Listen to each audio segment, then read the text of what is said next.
just to let you know. So thank you for being here. I'm Rebecca Bloom Rothman. I'm the Public Art Manager for Tempe Arts and Culture, and I thought we would start by going around the room and saying who else is on the call and introducing ourselves. So why don't we start with Shauna? Do you want to introduce yourself? Sure. Hi, I'm Shauna Warner and I'm with Neighborhood Services.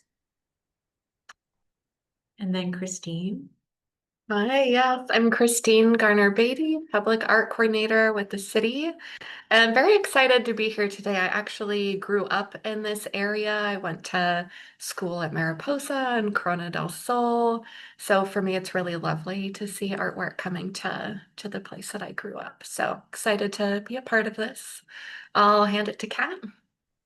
Hi, I'm Kat Bodwin. I'm a public art specialist for the city of Tempe. Now I'll kick it over to Kelsey. Hello, I'm Kelsey. I'm the artist who was selected for this project, and I am super stoked to be a part of this and part of Tempe. I live in Tempe, so it's awesome to be able to do artwork in the city that I live. So before we get into this specific project, I wanted to give a little bit of background about Tempe Public Art, who we are and how we work.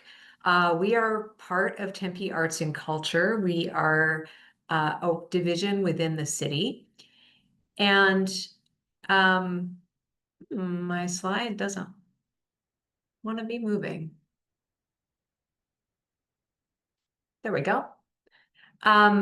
So within the Arts and Culture Division, there are 4 work groups.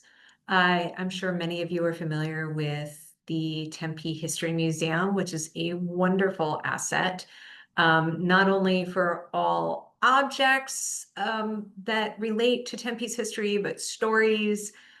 Sharing happens there. There are performances, a lot of community gatherings and community groups. It's a fabulous resource that I highly recommend everyone go and visit and meet with their curatorial staff and take part in their activities to really learn about this place that most of us know as home.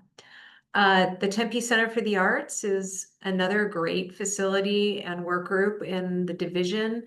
Tempe Center for the Arts is obviously a place to go and see a performance, to have an arts experience. There's a lot of dance, theater. There's also a visual arts gallery and other programs that happen. I know one thing that I'm super excited about, and I'm going to put a plug in, is around the holidays. They have a fabulous holiday market that's coming up really quickly at the end of November. So don't miss that. The OXDX market is fabulous, but also great performances. And then Tempe Community Arts are our team who bring the art experience and the making into the community through arts in the parks, through classes at the Edna Art Center, and through a variety of other ways that they really bring artists in to work directly with community members and have that arts hands-on experience. When you shoot up to us, right, with that big hot pink arrow, we're Tempe Public Art, and our mission is to bring artworks into the built environment. We do this in a variety of ways. We work with capital improvement projects, how the city works on construction projects to bring artwork like the one you see here into pathways and into areas of the city that are surprising, but also into public facilities to make them a unique experience for all who live, work, and play in Tempe. We also have the opportunity to work with the development community on commercial developments and to work with the neighborhood services team and neighborhoods and HOAs on the neighborhood grant programs. We have 130 completed works of art in our collection as well as portable works. So when you go into the library, you see framed works of art around the library. That is one area that our team oversees and manages. We also take care of this artwork. We maintain it. So if you're out in the community and you happen to notice that something doesn't quite look right, maybe it got broken in a storm, maybe there was a little tagging, whatever, we're the team that needs to be notified because we will bring someone out to fix it and restore the artwork back to its original form. We're currently managing about 15 public art projects in this fiscal year. One of the things we also maintain is a pre-qualified artist list, and I'll mention that in a minute. Every other year, we open it up for artists to apply who are interested in working here in Tempe. These are used as, this list is used as a resource for our development community, our neighborhoods. It's actually used as a resource for other cities who are looking for an artist. It's become a way for Tempe to help our local arts community really shine, but it's also a good resource for anyone looking to work for an artist and doesn't know where to start. So that list is available on our website.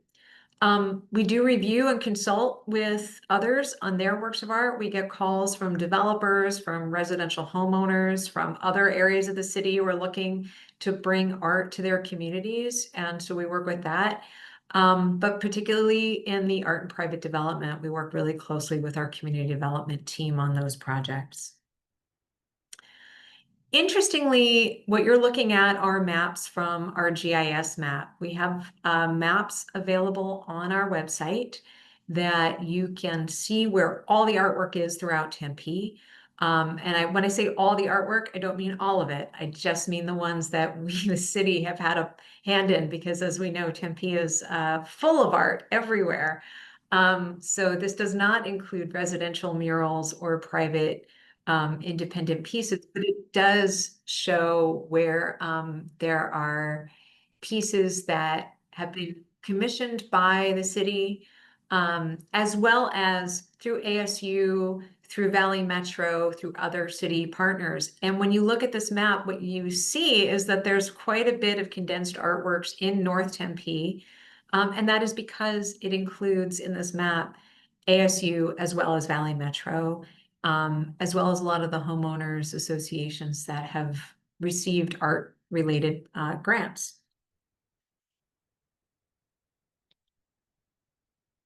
Come on. Sorry, my screen is not, there we go. We are currently working with a consultant on creating a public art plan. And within this planning process, we did an extensive amount of community outreach last year all over Tempe. We went to a few of the Arts and Parks events. We went to the Tempe Jam. We did pop-ups in both North and South Tempe. We've held several public meetings. And through that, our consultant team was able to speak with a lot of community members, as well as look at the collection as it stands. And what was astounding to them, as well as to us, is the map you see here. What this shows is that a full 98.4% of people in Tempe are within a 20-minute walk of a work of public art. And that's an incredible statistic.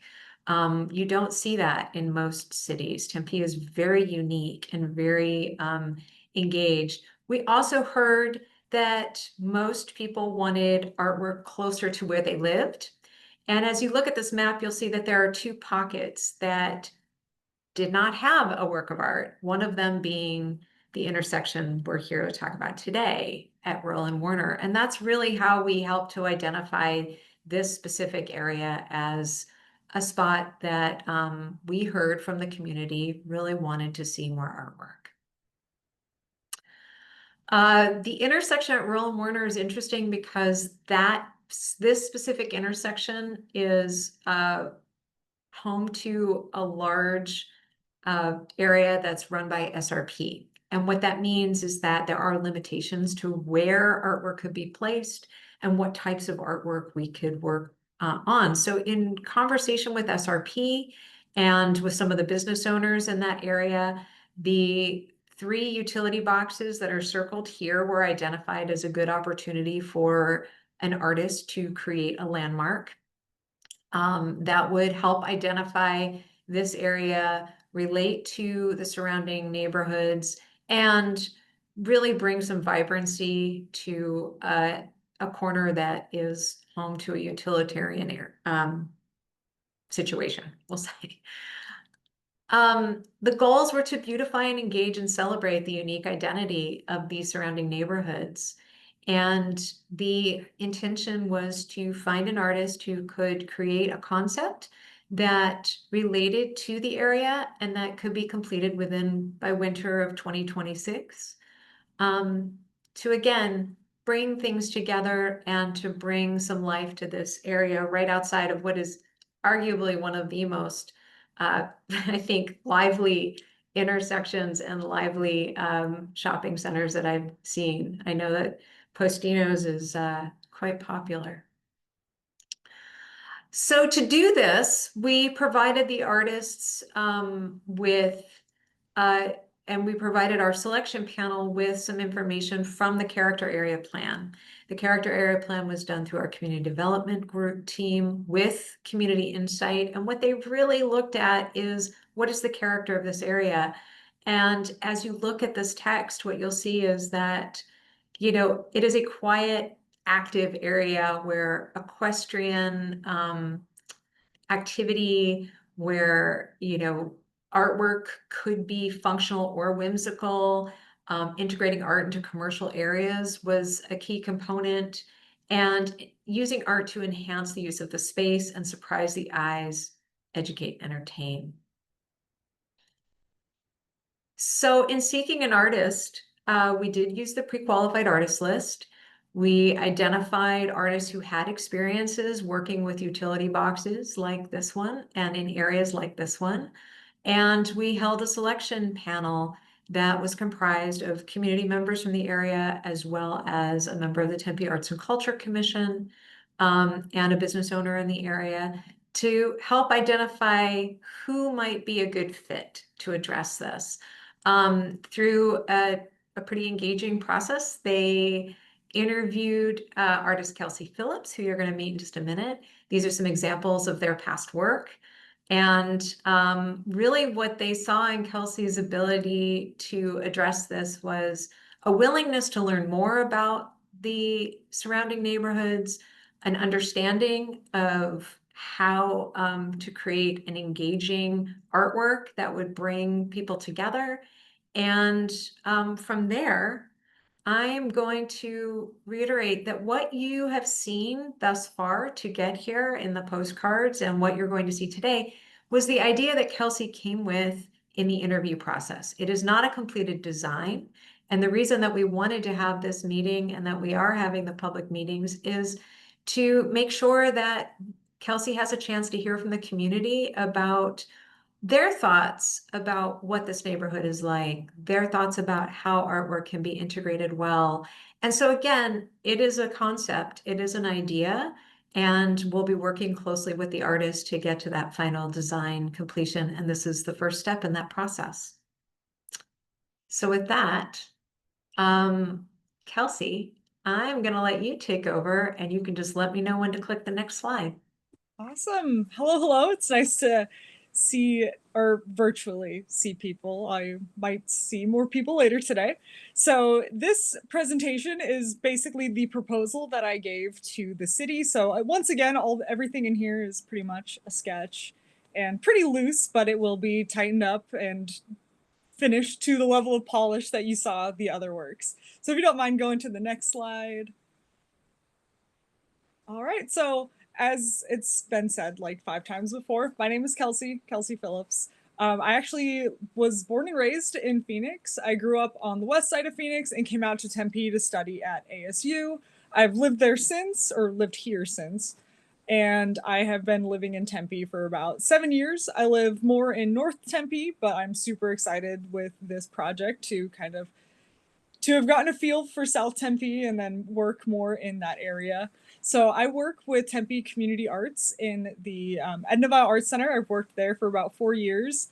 And I also do events such as Arts in the Park and other stuff, in addition to my own public art and illustration stuff. Yeah, so I use digital and traditional tools in my work. This will be a fully painted mural, hand painted and all that. I do use digital tools, but I've been doing digital since I was 12 and all that. So I refuse to use any AI generated imagery in my work. So just kind of starting off with, this is all fully hand drawn, human drawn, all that good stuff. All right, so if you don't mind going to the next slide. Thank you, thank you. All right, so this is the overview of the boxes. So my idea was to include animals that are important to kind of the local community in different ways. And then also with the 3 boxes, my idea was to have 1 box represent daytime, one box represent nighttime, and then the middle box kind of represent the dusk or the dawn, that sort of transitional time of day, because a neighborhood in a city transform depending on, you know, what time of day. People are active during the day. They like to go out with their friends and eat at night and all sorts of different stuff. So I kind of wanted to acknowledge that with these boxes. So there's some plant life also on this, and those are all local plant life and all that. And yeah, so you can kind of see, or you may have seen that I really like these swirling motifs in my work. The idea with these boxes is that the swirls will kind of, if you view the box, like if you view the box as flat, the swirls will kind of continue across all those boxes. But in addition to that, the swirls will wrap around each individual box. So that's kind of the idea to also help tie everything together into one cohesive piece. So if you don't mind going to the next slide. Awesome. So I'm going to kind of go into detail with kind of what my ideas behind each individual box are. So this is the first box. This is the one, if you're looking from Mural, is all the way to the left and all that. So the idea for this one was the daytime box. So it of course has like bright daytime colors and all that. And I wanted to feature dogs for this. So I went to an Arts in the Park event. I was fortunate enough to actually work the one at Wagner Park. And I saw a lot of people with dogs, and some people brought their dogs out for socialization. Some were training to be service dogs. And I noted that down when I created this design because I wanted to feature dogs that people in the area had. I wanted this to be kind of a more playful, energetic daytime feel. Some people also mentioned seeing coyotes in the area when I asked what animals they saw. So the back of this box will feature a coyote, or at least that's my proposal here. The husky, the beagle, and the chihuahua were all different dogs I saw at the park, so they're owned by people. And then one side will have these white flowers on it. Those were actually flowers that I saw in the Postino Plaza parking lot and all that. So just a very like hyper local nod there. And then the top will feature a sun for that. All right, if you don't mind going to the next slide. All right, so this is the middle box. This is the kind of the dusk dawn box. And the idea here is sunrise, sunset colors, kind of making it ambiguous so that way like the boxes kind of progress no matter like kind of what direction you're reading them. Yeah, and the featured animal for this one is horses because this is a very equestrian neighborhood. I took a little drive through the neighborhood and saw plenty of horses, which is super, super cool. The sides for this one will feature bougainvillea flowers, which I also saw in the neighborhood, and then there will be some sparkly stars and stuff. I typically don't do like a 5-point star, just kind of like little dots and stuff. So those will kind of start to emerge in this box's design. And then the top will feature that sunrise sunset. All right, and if you don't mind going to the next slide. Perfect. All right, so this one is the night box. So the colors for this one especially are kind of definitely a work in progress. So if you guys have feedback for the colors on any of the boxes, I super appreciate it. But this one especially is tricky because the boxes can't have too dark colors because they'll overheat. They're utility boxes. So there's the challenge of creating a box with colors that are reminiscent of the nighttime, but not too dark. So feedback is much appreciated. The idea for this one is when I asked community members like what animals they've seen, owls were mentioned. So I wanted to feature owls here. But also when I went to the Arts in the Park event, there were a lot of families. So that's why I have the javelina here alongside the little baby javelina to kind of give that nod to the families that are being raised in this area. The side for this one will have some nopal prickly pear cacti on it, and the top will have a moon. So another detail with this one specifically is I wanted to include some string lights that the Postino patio has, because I imagine they're turned on at night. People gather under here, and just kind of a nod to that little bit of nightlife in the area.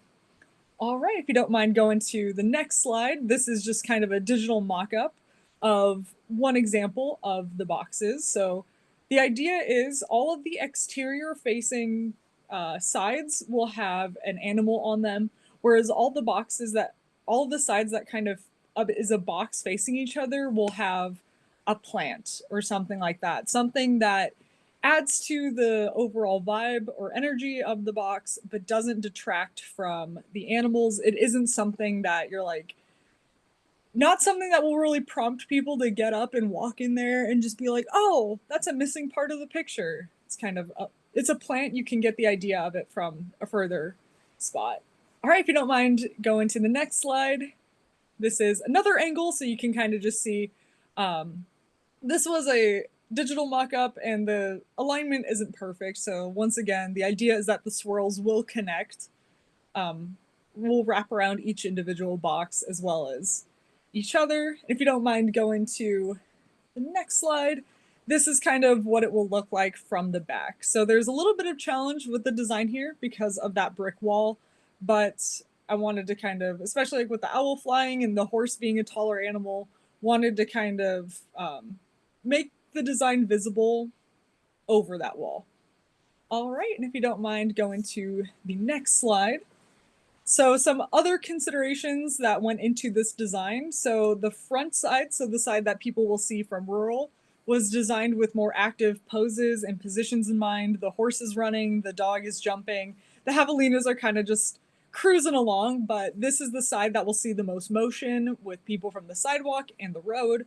And then the back side, the side that faces Postino, this one was designed with a more passive energy in mind, just because it'll mostly be seen from the parking lot, people chilling out, eating dinner, enjoying time with loved ones, all that sort of stuff. And yeah, I believe I went over everything, all of my little details and considerations, but if anyone has any questions, I'm happy to answer them. If anyone has any considerations, I am happy to hear them. This is the stage in the design where nothing is finalized, so this is the perfect time to suggest changes or other little details you'd like to see to represent your neighborhood. So thank you for listening to me talk about my art for like 10 minutes straight. Yeah, I'm excited to work on this project. I will also share that if you do have questions and you want to type something into the chat, you're welcome to do so. I'm sharing my contact, so sometimes there are ideas that come up after the fact or thoughts. Please feel free to reach out. We're here to help and to listen. And again, we're here virtually, and then this afternoon we'll be at Postino to speak with people about this project and get some thoughts.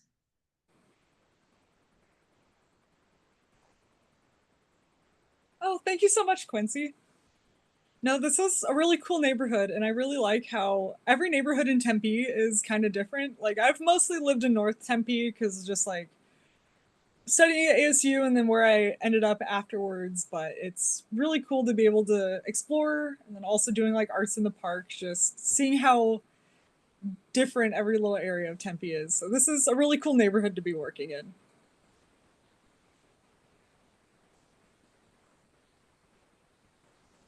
Any other comments or questions?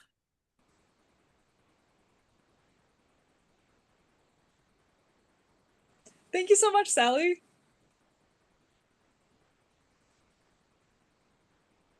Well, appreciate everyone taking time out of their day.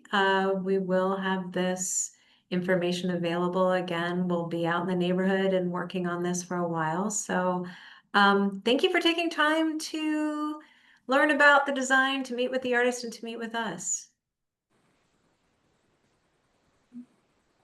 I will stop recording.